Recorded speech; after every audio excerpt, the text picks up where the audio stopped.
How's it going, everybody? So in this video, I am going to talk about low income, how to save money, how to do things on low income. So before I get started, please subscribe to my channel if you haven't already. I do appreciate the support. It helps my channel grow. Please follow me on Instagram, Dylanberg999. The good news about low income is that there is a minimum wage. This is awesome. With minimum wage, the government has made a wage that should allow you to live a sustainable life. And they use different types of people to kind of calculate that, and then they give you a minimum wage. Now, I have lived both.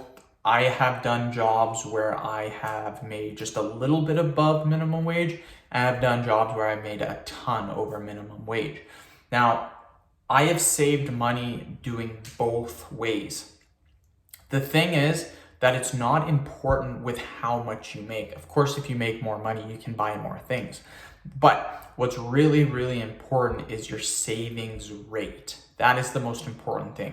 For example, you take a guy that makes $100,000 a year, but he only has a 5% savings rate. Let's say he makes $8,000 a month. He has a 5% savings rate. That means he saves $400 a month. Let's say you only make $4,000 a month. So that guy is making double the amount of money you are. But let's say, so again, you make $4,000 a month. Let's say your savings rate is 20%. You're saving $800 a month. He's saving $400 a month. And that is what's really, really, really funny. You see people making $100,000, $125,000, $150,000, and they just spend the money as quick as they get it, and their savings rate is awful. I know lots of people like this, and they live paycheck to paycheck. The smart ones are the people that understand savings rate. This is the most important thing. So if you get someone that's living on minimum wage, but their savings rate is 30, 40, 50%, which is possible, 100% possible, then they're gonna have quite a bit of extra money to save up and to eventually better themselves. The thing is, you just have to live within your means. A lot of people think, oh, I make minimum wage. I can't buy a $50,000 car.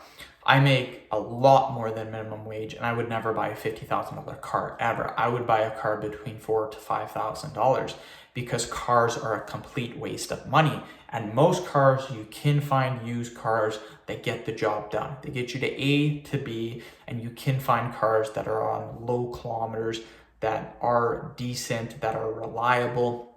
Again, that will get you A to B. They might be 6, 7, 8 years old, but they still do the job. Cars and takeout are the biggest waste of money that people go through. I know a couple of people making $100,000 a year. They buy $60,000 cars. They don't buy it in full. They're paying monthly payments on it. So their monthly payment might be $1,000 a month.